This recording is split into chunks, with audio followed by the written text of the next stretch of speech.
നമസ്കാരം.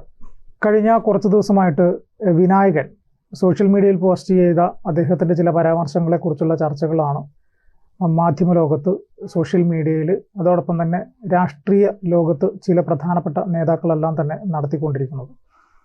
അതിൽ പ്രധാനപ്പെട്ട ചില കാര്യങ്ങൾ കഴിഞ്ഞ ദിവസം കോൺഗ്രസിൻ്റെ എറണാകുളം DCC പ്രസിഡൻ്റായിട്ടുള്ള മുഹമ്മദ് ഷിയാസ് വളരെ രൂക്ഷമായ ഭാഷയിലാണ് വിനായകനെ എതിരെ പ്രതികരിച്ചിട്ടുള്ളത്. അദ്ദേഹം മാധ്യമങ്ങൾക്ക് നൽകിയ ബൈറ്റിൽ പറഞ്ഞത് വിനായകന് ഭ്രാന്താണ്, ചങ്ങലക്കിടണം എന്നുവരെ സൂചിപ്പിക്കുന്ന രീതിയിലാണ് അദ്ദേഹത്തിൻ്റെ പ്രതികരണം നടത്തിയത്.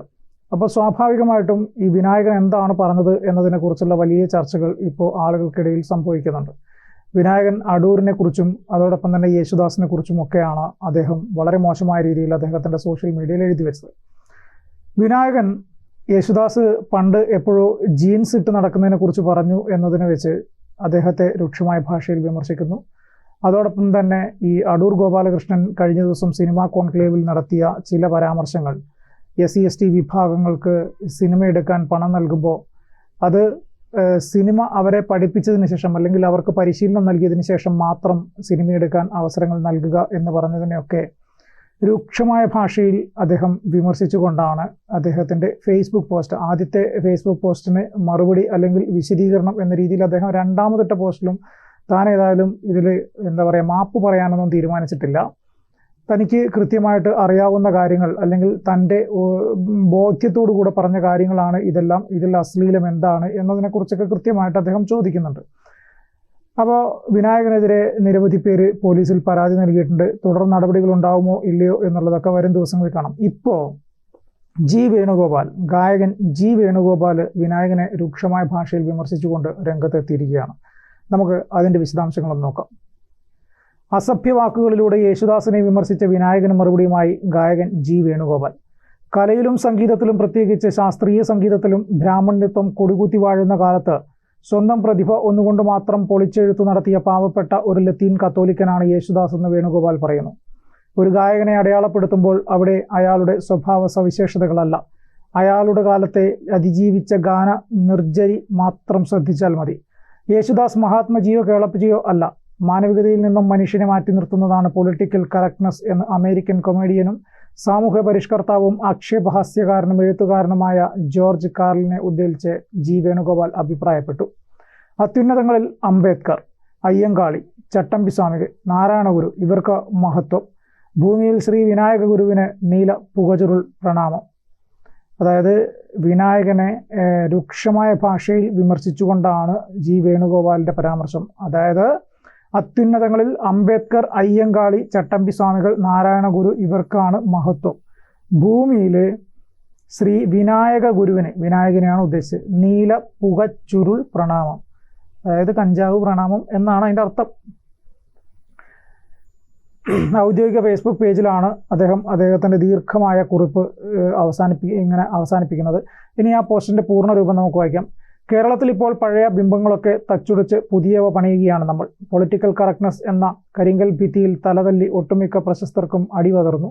കമ്പ്യൂട്ടർ സ്ക്രീനിന് പിന്നിൽ കൂമ്പിട്ടിരിക്കുന്ന സോഷ്യൽ മീഡിയ തൊഴിലാളികൾ ഊരിപ്പിടിച്ച വാളുമായി ചാടി വീണു വെട്ടി വീഴ്ത്തുന്നു.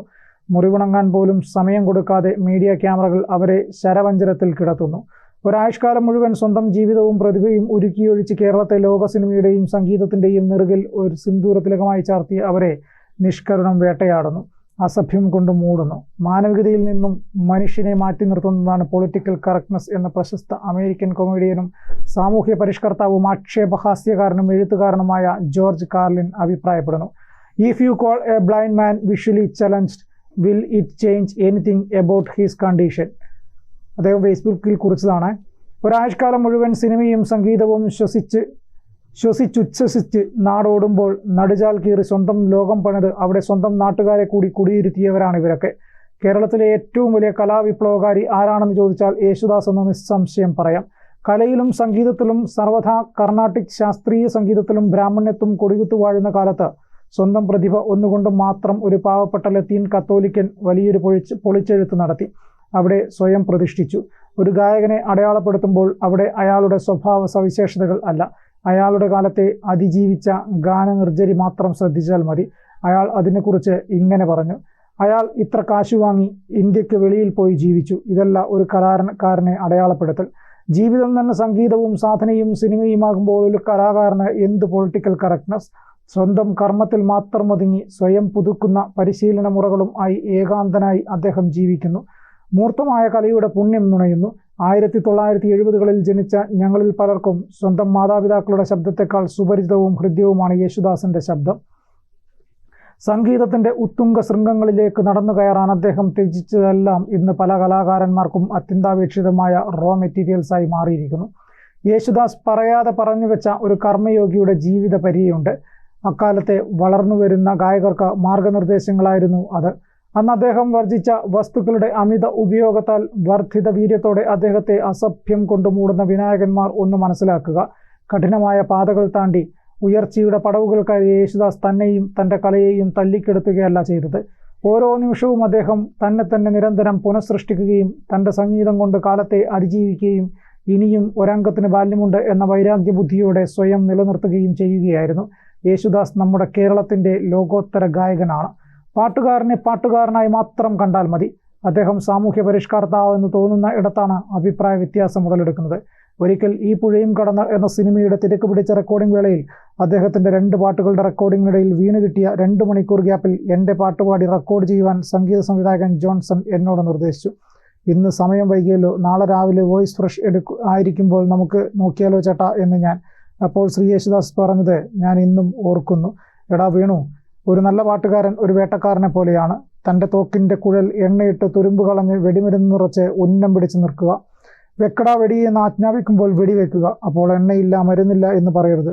അദ്ദേഹത്തിൻ്റെ ഫിലോസഫിയും കർമ്മശുദ്ധിയും ഇതിൽ നിന്ന് മനസ്സിലാക്കാം. കർമ്മം മാത്രമാണ് ലക്ഷ്യം. അതിനുവേണ്ടി സ്വന്തം ശരീരം, കണ്ഠം ഇവയെല്ലാം പരിപൂർണമായി സജ്ജമാക്കി നിർത്തുക. ഏകാഗ്രതയാണ് സുപ്രധാനം. യേശുദാസ് മഹാത്മജിയോ കേളപ്പജിയോ അല്ല. യേശുദാസ് മാത്രമാകുന്ന ഇടത്താണ് കേരളത്തിൻ്റെ സുവർണ സംഗീത കാലഘട്ടം പിറന്നു വീണത് എന്ന് നമ്മൾ മറക്കാതിരിക്കുക. അത്യുന്നതങ്ങളിൽ അംബേദ്കർ, അയ്യങ്കാളി, ചട്ടമ്പിസ്വാമികൾ, നാരായണഗുരു ഇവർക്ക് മഹത്വം. ഭൂമിയിൽ ശ്രീ വിനായക ഗുരുവിന് നീലപ്പുകച്ചുരുൾ പ്രണാമം. ഇതാണ് വേണുഗോപാൽ അദ്ദേഹത്തിൻ്റെ ഫേസ്ബുക്ക് പേജിൽ കുറിച്ച വാക്കുകൾ. ഈ പോസ്റ്റിന് തൊട്ട് താഴെയായിട്ട് വന്ന ഏറ്റവും ഇമ്പോർട്ടൻ്റ് ആയിട്ടുള്ള മറ്റൊരു പോസ്റ്റുണ്ട്. ഒരു സോഷ്യൽ മീഡിയ ആക്ടിവിസ്റ്റ് ആയിട്ടുള്ള ഒരാൾ പോസ്റ്റ് ചെയ്തൊരു സാധനം. മുൻപ് യേശുദാസ് ഒരു പരിപാടിയിൽ നിന്ന് പുറത്തേക്ക് ഇറങ്ങുമ്പോൾ ഒരു ചെറുപ്പക്കാരൻ യേശുദാസിനോടൊപ്പം ഒരു സെൽഫി എടുക്കുന്നു. ആ എടുത്ത സെൽഫി യേശുദാസിന് ഇഷ്ടപ്പെടാതെ യേശുദാസ് ആ ഫോൺ മേടിച്ച് അതിൽ നിന്നും സെൽഫി ഡിലീറ്റ് ചെയ്ത് കളയുന്ന ഒരു വീഡിയോ ഇപ്പോൾ സോഷ്യൽ മീഡിയയിൽ തരംഗമായിട്ട് പരക്കുന്നുണ്ട്. യേശുദാസിനെ ന്യായീകരിക്കുന്നവർ ഇതും കൂടി കാണുക എന്ന് പറഞ്ഞാണ് ആ വീഡിയോ പോസ്റ്റിന്. ഇതിന് നിങ്ങൾക്ക് എന്താണ് മറുപടി എന്ന് ചോദിക്കുന്നു.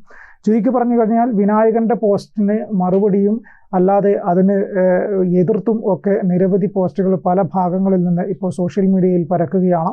എന്തായാലും വിനായകൻ്റെ വിഷയവുമായി ബന്ധപ്പെട്ട് വലിയ തോതിൽ ചർച്ച ഇപ്പോൾ സോഷ്യൽ മീഡിയയിൽ നടക്കുന്നുണ്ട്. ഇനി പലരും കേസ് നൽകിയ സ്ഥിതിക്ക് പോലീസ് കേസെടുത്ത് ഇത് അന്വേഷണം നടത്തുകയോ വിനായകനെ അറസ്റ്റ് ചെയ്യുമോ തുടങ്ങിയ കാര്യങ്ങളൊക്കെ വരും ദിവസങ്ങളിൽ നമുക്ക് നേരിട്ട് കാണാം. കൂടുതൽ വാർത്തകളും വിശേഷങ്ങളും നിങ്ങളിലേക്ക് എത്താൻ ABC മലയാളം സബ്സ്ക്രൈബ് ചെയ്യുക, ബെൽ ബട്ടണും അമർത്തുക.